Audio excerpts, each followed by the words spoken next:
Hello guys, testing out a new mic today, which is the Purple Panda, which have been recommended. Today's video is going to be all about what I've made up about 5 minutes ago, which is the 3 levels of shifting gears on a bike. The first one is, everybody does this, it's how you learn to ride. It's using the clutch lever, you're pulling it in, you're changing gear, and then letting the clutch lever back out. Once I pull out of this junction, I'll demonstrate that for y'alls. Let's say I want to go up a gear. I'm putting the clutch in, I'm kicking up a gear with my foot, I'm letting the clutch back out. Obviously that's slowed down, so faster, like this, right? That's the same for downshifting as well, okay? I was going to go down a gear here, like this. However, that can cause a lot of stress on the clutch going down gears. So the next thing that people usually end up learning is that, which is rev matching, or load matching, whatever you want to call it. You have like an engine speed and a road speed, and if they don't match, then the bike ends up basically clunking or kind of going ugh, while like everything slams into itself to catch up to the speed that's actually happening on the road. By doing what's called rev matching or load matching, when the clutch lever goes in, you're blipping the throttle or twisting the throttle slightly to bring the revs back up to where they're going to be in the next gear down. And if you get it perfect, you should get a really smooth transition downwards. So what you're doing for this kind of level 2, as I call it, which is just rev matching down, you're pulling the clutch in, you're blipping the throttle, and then you're kicking it down a gear, and you're letting the clutch back out. So you end up having clutch in, throttle, go down a gear, clutch out. I'll demonstrate that for you now. So clutch in, blip the throttle, down a gear, let the clutch back out.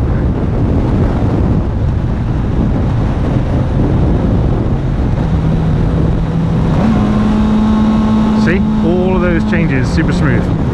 So how do we do clutchless shifting? The reason you can't change up now, like for example, I'm on the throttle and I'm pushing up with my foot, nothing's happening. It's pushing back against me. Why? I don't know the absolute mechanics behind it. I just know that if you're on the throttle and you're trying to shift up, it won't do it unless you have a quick shifter, because there's load on the I need to change up, hang on. Because there's load on the gearbox and it's stopping it being able to slide into the next gear. So how do you eliminate that load so that you can change gear? It's simple. The way you do it is you simply let off the throttle. So the way you test this, let's go to the higher gears, so it's less stressful. So I can't do it in 6th, can I? I have to rev match down. So let's do it in 4th up to 6th. You can try this on your bike, okay? I'm about 10-15% throttle, just ticking over as if you're following traffic, okay? Hold your foot up against the gear lever like you're trying to change up. Not too hard, just enough where if you did have the clutch in, it would click up. Just hold it there and let off the throttle and put the throttle back on again at a pace of kind of throttle on, throttle off, throttle on. I'll demonstrate that now. So I'm pushing up with my foot gently, throttle off, throttle on. See that? It changed up. It changed up. So let's go again. I'm holding up with my foot, throttle off, throttle on. You notice the second I throttle off, it changes up, right? That's because when you throttle off, you're removing the load so that it can actually go through. I'm going to get so many comments about loads. If I don't, I'm going to be fucking disappointed, I'll tell you that. So that's how you go up. So let me do it from 2nd. So instead of the usual level 1, off the throttle, clutch up, clutch out, back on the throttle, and then you change gears in between the clutch, obviously. We're now doing clutchless, which means we can literally just focus on accelerating, foot up, apply pressure on the lever, let off the throttle. And as soon as you let off the throttle, because you're pushing up on that gear lever, it's going to slip straight into gear. Then it's up to you to get the timing right for getting back on the throttle so it's a smooth engagement. So for example, if I'm in 2nd, I'll just hold pressure on the gear lever upwards, let off the throttle.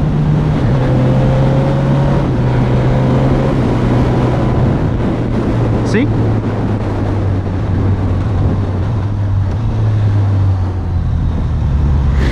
Oh, I can turn around here again. Nice. So that's the ups. I'll do one last demonstration of the ups, right? So I'm in first gear. First to second is the hardest. So while I'm talking, I'll avoid it, just so I can give you good technique.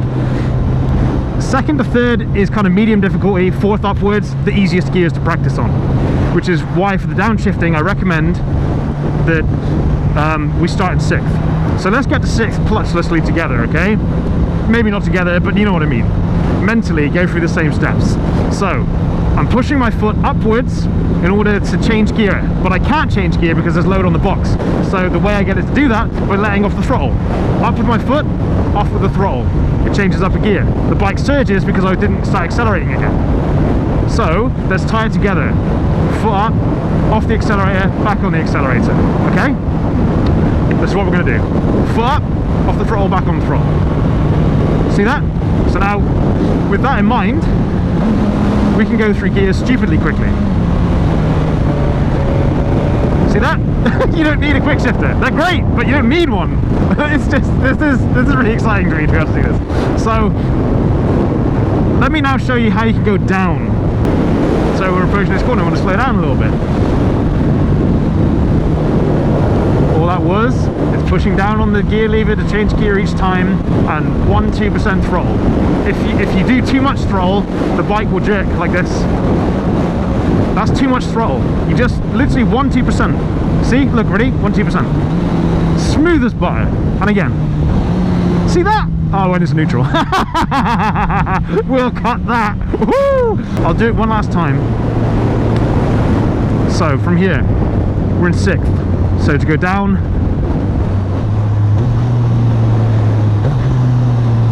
like 1% throttle while you're kicking down at the same time. And for some bizarre reason, I just tried to get it into first gear even though I was already in first gear. I'm an idiot. So clutchless going up. Pressure up on the gear lever, off the throttle, back on the throttle. Pressure on the gear lever, off and on. Pressure on the gear lever, off and on. Pressure on the gear lever, off and on. Pressure on the gear lever, off and on. Yeah?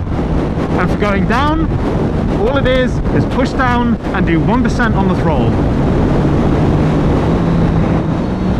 That's it. That is clutchless shifting. It seems to be, from people I've spoken to online, that not there's this urgent call for someone somewhere to train people how to do it, but I've had more people than I realised ask about clutchless shifting, and I thought, well, you know what? Yeah, the weather's crap. It's raining right now, as you can tell. Let me just wipe that just in case. But hopefully the information here can help you go out and not be afraid to try it. You know, look, I'm in fourth. Pressure on the gear lever, off and on, off and on. Yeah, it's easy. Then I guess there is an advanced level 3 though, like a level 4. And the level 4 would be braking while doing that at the same time. Let me demonstrate that. So let's say you were approaching something, rather than just going, oh, I need to slow down, you can brake at the same time. And it's exactly the same thing. All you're doing is just using, you know, your middle finger and index finger to gently pull that lever in, and then you're just rotating that 1-2% on the throttle again. It's exactly the same. You're just adding that in rather than not adding it in. So pressure on the gear lever, on and off. Same again. Yeah? So let's say this guy started braking, I could use rear brake. If I was using rear brake, and then same thing again. So you can still clutchlessly shift while braking at the same time with the rear brake if you're just, you know, going through traffic like this and you don't really need to stop particularly quickly. But let's say in an emergency you need to stop, it's the same thing, just on the brakes and just gently twist that 1-2% while kicking down through the gears. You know, I learnt about clutchless shifting from Handwritten cycles. I'll actually put a tag to their profile. Matt over there, he was the one that told me about it back when I had a Virago I was trying it on a Virago on a 125, and you know, he was the one that brought it up to me and just said, look, just do some clutchless shifting, you noob. So that's what inspired me to practice to do it, and now I do it like second nature, to a point where other than first to second gear, if I'm pulling off and stuff like that, using the clutch feels really strange now. It feels jerky and unsmooth, and I'm really not a fan of it, with the exception of when it needs to be used. So I highly recommend learning this skill set. Hopefully this video can help. Any questions, just post and add it in to your skill set, because it will make you a better rider, a smoother rider. Any pillions that you carry with you will absolutely adore you for it. Oh, cute dog. And oh, what's that, a dead mouse or rat? Oof, nice. Yeah, so I mean, that's it. Hopefully that answers everything. Check out my new Instagram fan page for Suzuki motorcycles, which is in the name of GSX-S, which is kind of a play on in the name of Jesus. I'm not particularly religious, I just thought it sounded funny, but now that's just probably made everyone who is religious hate me, so I'm really sorry, guys. No disrespect, man, it's just a play on words. Anyway, in the name of GSX-S on Instagram. Other than that, thank you very much, guys, and hopefully this helps.